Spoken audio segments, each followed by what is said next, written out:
साथियों नमस्कार। कैसे हैं आप लोग। आज हमारा मुद्दा जेएसएससी सीजीएल एग्ज़ाम को लेकर है। सबसे मैं पहले अपने बारे में परिचय दे दूं। मैंने जेपीएससी की परीक्षा का मेंस 3 बार लिखा हूं। सीडीपीओ का भी मैंने मेंस दे रखा है। अब मैं इस मुद्दे पे आता हूं। ये मुझे संक्षिप्त परिचय इसलिए देना जरूरी है ताकि आप मेरी बातों को गंभीरता से लेंगे। झारखंड में एक कोचिंग संस्थान है, ठीक है, जो आज कोर्ट के द्वारा जो भी प्रक्रिया पर स्टे लगाया गया है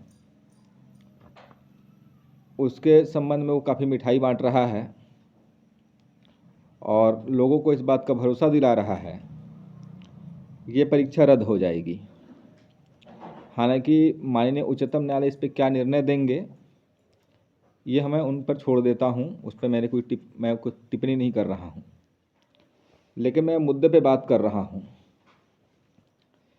सबसे पहले मुझे आप उस कोचिंग वाले से ये पूछिए, उनका 5 साल पे जो फेसबुक पेज चल रहा है, यूट्यूब पर जो चैनल चल रहा है, 5 साल को लगातार आप उठाकर आप देखिएगा, उनके पास सरकारी वैकेंसियां जो आती हैं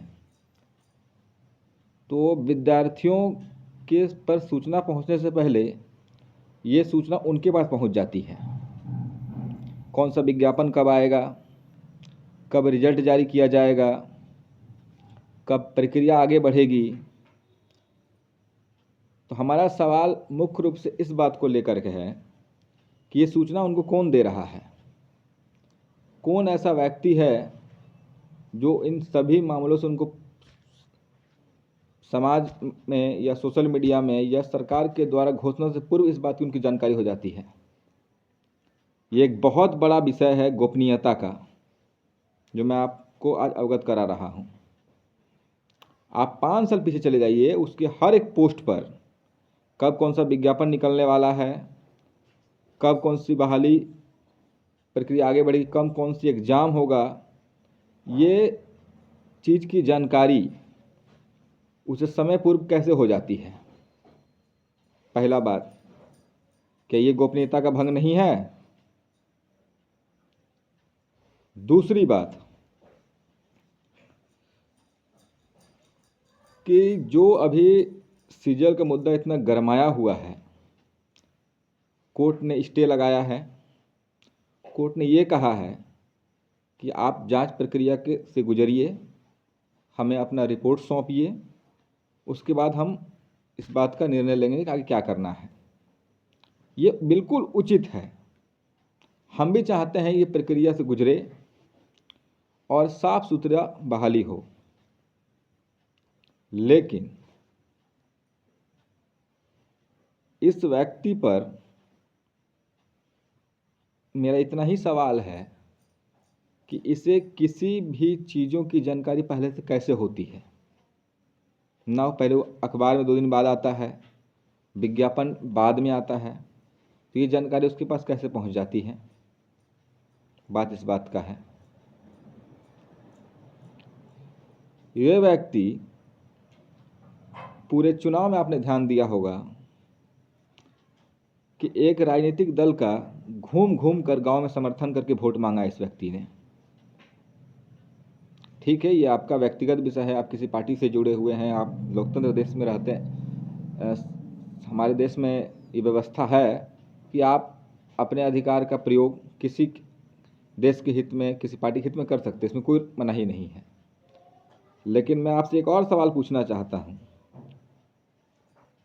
आपके ही उस राजनीतिक दल का एक नेता का भाई आज सीबीआई जांच के घेरे में है। उस बात पे आपने कभी चर्चा क्यों नहीं की? हमारा सवाल यह है। आज सीबीआई जांच में उस राजनीतिक नेता का भाई, जो कि जेपीएससी के द्वारा सिलेक्टेड है, आज सीबीआई की जांच प्रक्रिया में गलत पाया गया है, वो आरोपी ही बनाया गया है, उस पर क्यों नहीं बात करता है?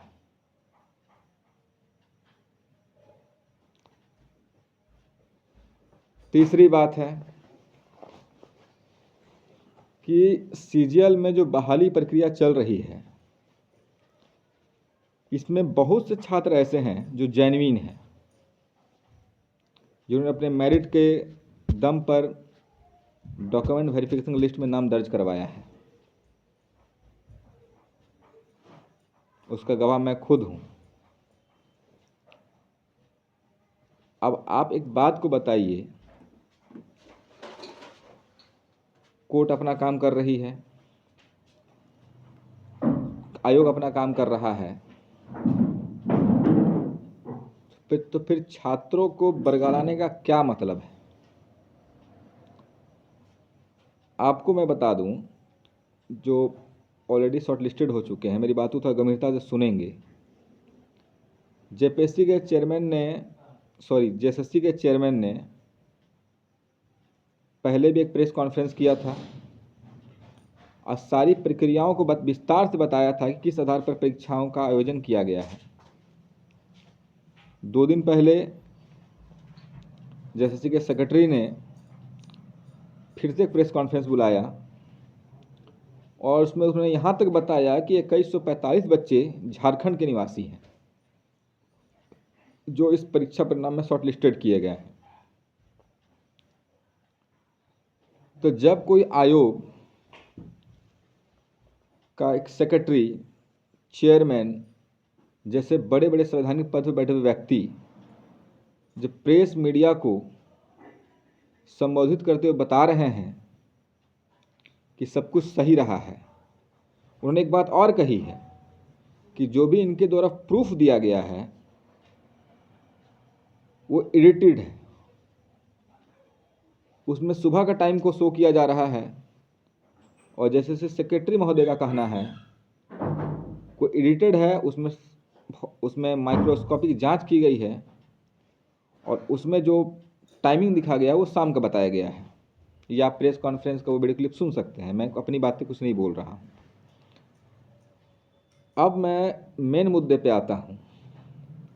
सरकार ने एक नियम बनाया था कि अगर कोई भी व्यक्ति किसी तरह का अफवाह फैलाता है परीक्षाओं से संबंधित, यह नियुक्ति प्रक्रिया को बाधित करने का प्रयास करता है गलत अफवाहों के द्वारा, तो उस पर सख्त से सख्त कार्रवाई की जाएगी। मैं माननीय मुख्यमंत्री को इस बात की याद दिलाना चाहता हूं कि कृपया आपने चुनाव के पहले भी एक बात कहा था कि परीक्षा में गड़बड़ी करने वाले लोग चिन्हित हो चुके हैं, तो वैसे लोगों को अब समय आ गया है कि आप उन पर उचित कार्रवाई करें जो कानून के हिसाब से सही होगा। क्योंकि इस परीक्षा में बहुत से ऐसे छात्र हैं जिन्होंने कई सालों से मेहनत किया है, परीक्षाएं लंबे समय तक अधर में लटकी रही, उस प्रक्रिया को कई लेयर में पास करने के बाद यहाँ तक लोग पहुँचे हैं, तो उनके मेहनत का गला ना घोटा जाए। उन जेन्युइन छात्रों का भविष्य को ना डुबाया जाए। तो जितने भी सिलेक्टेड लोग हैं, आप इस बात से मुख्यमंत्री महोदय को अवगत कराएं कि जांच प्रक्रिया में पूरी तरह सहयोग करके हमारे परीक्षा परिणाम को सुरक्षित बनाने हमारा प्रयास करें। और ये अगर जेएसएससी का सेक्रेटरी का हर एक स्टेटमेंट को हम सही मान ले तो नियमतः गलत प्रूफ पेश करने के आधार में इन पर सख्त से सख्त कार्रवाई होनी चाहिए और वो जो नियम बनाया गया है उस नियम के प्रावधानों के तहत इनको दंडित किया जाना चाहिए। क्योंकि झारखंड एक ऐसा राज्य बन के रह गया है जिसमें गलत क्या है और सही क्या है एक फ़र्क कर पाना मुश्किल है। इतनी अफवाहें उड़ा दी जाती हैं, 35 लाख, 40 लाख, 50 लाख, 60 लाख। हमारा एक बात सीधा सा सवाल है क्या आपको लगता है कि 35 लाख रुपया एक मिडिल क्लास फैमिली के लिए संभव है? और अगर किन्हीं के लिए संभव भी होगा भी तो उनकी जांच कराएं, उन पर कार्रवाई करें, मैं खुद उसकी मांग करता हूं। लेकिन ये जो कोचिंग माफिया वाले लोग हैं, इनसे अब झारखंड के हर एक छात्र को बचने की ज़रूरत है। इनके कोचिंग संस्थान से कितने बच्चे सिलेक्ट हुए हैं, कई सालों से ये पढ़ा रहे हैं। इनके पढ़ाने का तरीका भी, कई ऐसे कोचिंग संस्थान, एक व्यक्ति का तो 5 लाख सब्सक्राइबर है, हर एक 2-2 मिनट में एक वीडियो लेके चला आता है। क्या समझाने का प्रयास करते खुद समझ में नहीं आता है। एक व्यक्ति कहता है कि मैं बहुत कम लाइव आता हूँ, लेकिन पता चलता हर वो 2 दिन में लाइव आके कुछ ना कुछ बोल जाता है। आप पढ़ाइए, आप पढ़ाने स्वतंत्र हैं, लेकिन छात्रों को दिग्भ्रमित करना बंद कर दीजिए। और अगर आप में बहुत ज़्यादा योग्यता है तो इसको आप प्रूफ कीजिए। मैं फिर से अपनी बातों को दोहरा रहा हूँ, मैंने जेपीएससी मेंस 3 बार दिया है, सीडीपीओ मेंस में करंट में दे चुका हूँ, और मैंने कई अनगिनत परीक्षाएं पास कर रखी है देश भर में, और अभी भी मैं प्रयासरत हूँ। तो मैं उन विद्यार्थियों में से रहा हूँ जिसने काफ़ी लंबे संघर्ष का दौर झेला है। तो मेरी बातों को आप गंभीरता से लें और मुख्यमंत्री महोदय तक इस बात का पहुंचाने का प्रयास करें कि इस व्यक्ति को समय पूर्व किसी भी चीज़ की सूचना कैसे प्राप्त होती, कौन ऐसा व्यक्ति विभाग में बैठा हुआ है जिसकी इस बात की जानकारी देता है। दूसरा बात, अगर जैसे सेक्रेटरी जी का जो स्टेटमेंट है कि जो एविडेंस दिया गया है एडिटेड है, अगर वो बिल्कुल तर्कसंगत सही है तो इनके विरुद्ध सख्त से सख्त कार्रवाई का आदेश दिया जाए। और तीसरी बात, हम जो भी सिलेक्टेड लोग हैं ये आपस में एकजुट हों और अपने हक और अधिकार के लिए एकता बनाए रखें। आगे हमें भी लगता है कि अब इस राज्य में नौकरी के लिए फिर से कानूनी लड़ाई लड़नी पड़ेगी, जैसा माहौल बन के रह गया है। आप तैयार रहें। जय झारखंड, जोहार झारखंड।